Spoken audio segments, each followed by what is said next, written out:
നമസ്കാരം കൂട്ടുകാരെ, ഞാൻ പീറ്റർ ചോളു. ഇന്നത്തെ പുതിയ വീഡിയോയിലേക്ക് ഏവർക്കും സ്വാഗതം. അതായത് 1/9/2025 തിങ്കളാഴ്ച രാവിലെ റബ്ബർ വില സ്വർണ്ണവിലയിൽ വൻ കുതിപ്പാണ്. 1200 രൂപയാണ് ഒരു പവൻ്റെ മുകളിൽ കൂടിയിരിക്കുന്നത്.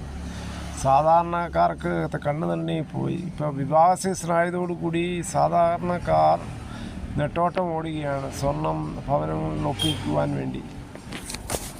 ആഗോളതലത്തിൽ സംഭവിച്ച വ്യതിയാനങ്ങളാണ് ഈ സ്വർണ്ണവില ഇത്രയും കൂടാൻ കാര്യം. നമുക്ക് റബ്ബർ വില നോക്കാം. റബ്ബർ വില കോട്ടയം ബോർഡ് വില RSS 4 കിലോ 189 രൂപ 50 പൈസയും, RSS 5 കിലോ 186 രൂപ 50 പൈസയും, ISL 20 164, ലാറ്റക്സ് 60% 132. ഇതാണ് രാവിലത്തെ കോട്ടയം ബോർഡ് വില. ഇനി കൊച്ചി വില നോക്കുമ്പോൾ RSS 4 കിലോ 189 രൂപ 50 പൈസയും, RSS 5 186 രൂപ 50 പൈസയും ആണ്. ഇതാണ് കൊച്ചി വില. ഇനി കേരളത്തിലെ മറ്റിനം ഗ്രേഡിനം ഷീറ്റ് നോക്കുമ്പോൾ ലൂസ് കിലോ 182, ലോട്ട് കിലോ 169 അല്ല 174.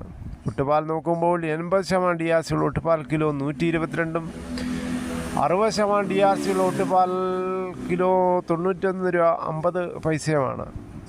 ഇനി കേരളത്തിലെ വ്യാപാരി വില നോക്കുമ്പോൾ വ്യാപാരി വില കോട്ടയം RSS 4 കിലോ 181 രൂപ 50 പൈസയും, RSS 5 കിലോ 178 രൂപ 50 പൈസയും, ISL 20 162 രൂപ 50 പൈസ മുതൽ 163 രൂപയാണ്.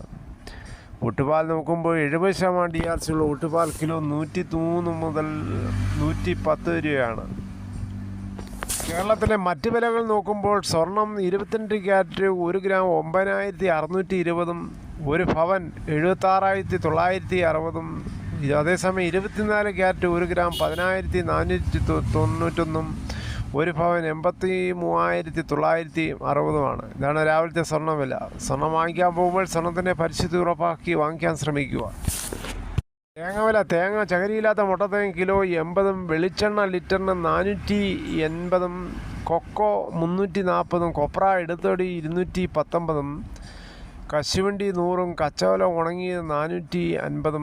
കുരുമുളക് വില നോക്കുമ്പോൾ കുരുമുളക് ഏറ്റവും ഉയരത്തിലാണ്. ഇപ്പോൾ ഉൽപ്പാദനം കുറവായതും സീസണും ആയതോടുകൂടി കുരുമുളകിന് വൻ ഡിമാൻഡാണ്. കുരുമുളക് അൺകാർബിൾഡ് കിലോ 698, കുരുമുളക് പുതിയത് 688, കുരുമുളക് ഗാർബിൾഡ് കിലോ 718, ചുക്ക് ബെസ്റ്റ് 250, മഞ്ഞൾ സേലം 150, അടയ്ക്ക പുതിയത് 350, പഴയത് 360, കാഞ്ഞിരക്കുരു 1850, കയർ ഇഴക്കയർ 10, കരിപ്പോട്ടി കയർ 10 മുതൽ 15, ജാതിക്ക തൊണ്ടോടുകൂടി 300, തൊണ്ടില്ലാതെ 600 ആണ്.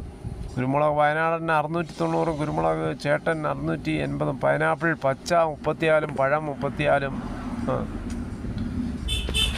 ഇപ്പോൾ ഓണ സീസണൊക്കെ ആയതോടുകൂടി വളരെ നിരാശയിലാണ് റബ്ബർ കർഷകരും റബ്ബർ തൊഴിലാളികളും. കാരണം അതിശക്തമായ മഴ ഇപ്പോഴും തുടരുകയാണ്. കൂടുതലുള്ള ചാറ്റൽ മഴയും.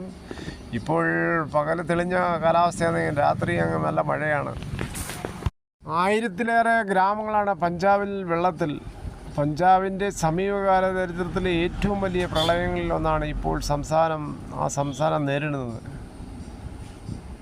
കരകവിഞ്ഞൊഴുകിയതാണ് പ്രളയത്തിന് പ്രധാന കാരണം, നദികൾ.